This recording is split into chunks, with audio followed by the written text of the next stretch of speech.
विजय ने उस पायल को उठाया और गौर से देखने लगा।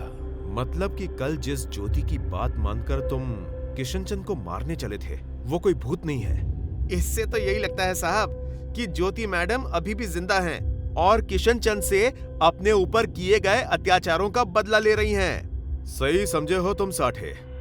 इस सब में वो हरीलाल और पुलिस का फायदा उठा रही थी।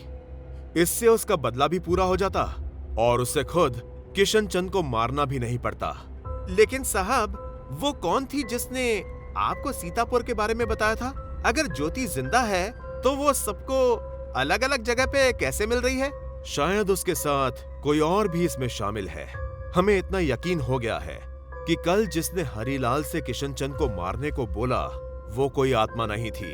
अब बस हमें ज्योति का पता लगाना है। लेकिन वो कैसे होगा साहब?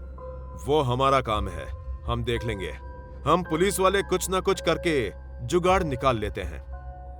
रात के अंधेरे में वर्धा गांव में एक विशेष हवन चल रहा था। किसी खास प्रयोजन से एक दंपत्ति ने यह हवन रखवाया था। लेकिन यह कोई मामूली हवन नहीं, बल्कि तंत्र और टोटके से भरा हुआ हवन था।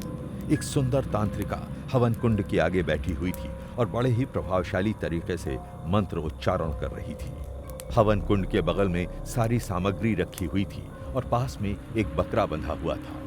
धुएं एवं आग की वजह से उसने मिमियाना शुरू कर दिया था। वो तांत्रिका अब चीख चीख कर शैतानी ताकतों को ललकार रही थी। तू जहाँ कहीं भी है सुन ले, तू इनका कुछ नहीं बिगाड़ पाएगी।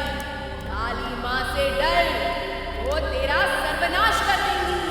फट स्वाहा! उसने जोर से अग्निकुंड में घी और चावल छिड़का। तभी आग की लपटें और तेज हो गईं। हे काली माँ, आप ये बलि स्वीकार कीजिए और इन दोनों को उस दुष्ट आत्मा से मुक्ति प्रदान कीजिए। तांत्रिका ने वहीं बैठे बैठे अपने दोनों शागिर्दों को एक इशारा किया। एक शागिर्द ने उस बकरे को कसकर पकड़ा और दूसरे ने एक ही झटके में उस बकरे का सर धड़ से अलग कर दिया। खून की कुछ छींटें अग्निकुंड में आकर भी गिरी।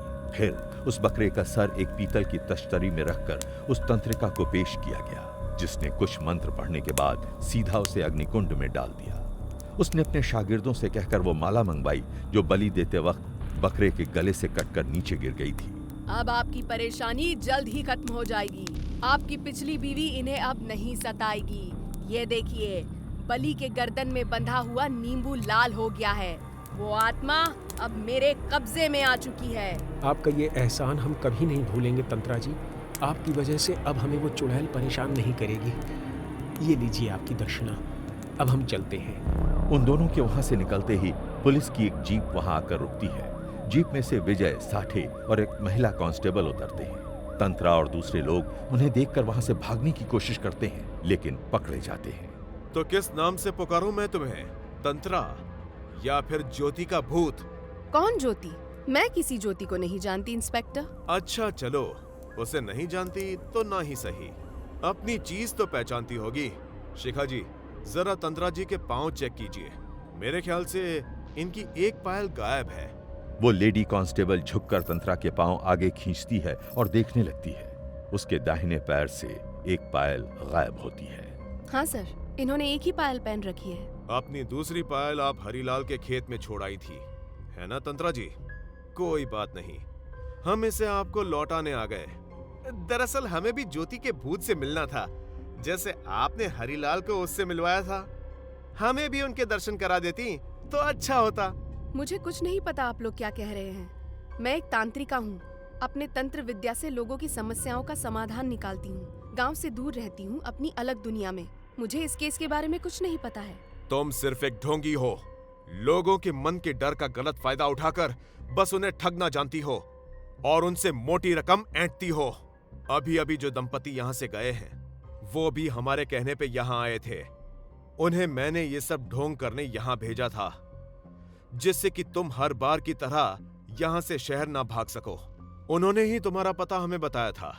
बाकी ये जो नींबू को लाल करने की तरकीबें हैं, ये सारा साइंस हम पढ़े लिखों को पता है, इसलिए हम पे अपना तंत्र आजमाने की कोई जरूरत नहीं है। साठे, जरा अंदर जाकर घर की तलाशी लो। जी साहब। साठे अंदर से कुछ साड़ियां और कुछ तस्वीरें लेकर आया। सर, ज्योति और किशन चंद की शादी की तस्वीर और ये देखिए, ठीक वैसी ही लाल साड़ी जैसी हरीलाल ने स्केच तैयार करते वक्त हमें बताई थी। अब जो दलील देनी है सीधे हवालात में देना। गिरफ्तार करो इसको और इन दोनों को। तंत्रा हथकड़ी पहनकर विजय के केबिन में बैठी होती है कि तभी साठे हरीलाल को लेकर वहां आते हैं। आओ हरीलाल, जरा पहचानना इस औरत को।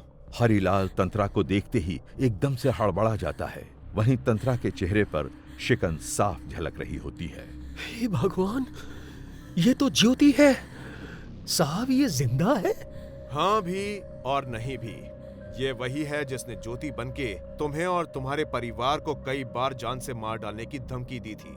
ये वर्धा गांव की तांत्रिक है, तंत्रा।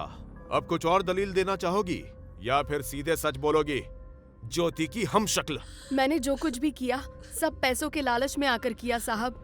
मैं किसी को भी नुकसान नहीं पहुंचाना चाहती थी, मेरा यकीन मानिए आप। अब ये घड़ियाली आंसू ना बहाओ, मुझे केवल सच जानना है। आज मुझे इस पहेली को सुलझाना ही पड़ेगा। आखिर ये सब कौन करवा रहा है? कौन है जिसने तुम्हें ये नाटक रचने को बोला? अगर तुम सीधे तरीके से नहीं बोली तो हमारे पास मुंह खुलवाने के कई तरीके हैं। मदन सिंह, उसी का किया धरा है ये सब कुछ। मदन सिंह का नाम सुनते ही विजय और साठे को एक झटका लगता है। क्या? लेकिन क्यों? आखिर मदन सिंह को क्या मिलता ये सब करके? जानने के लिए जरूर करें हमारे चैनल को सब्सक्राइब। कहानी जारी रहेगी।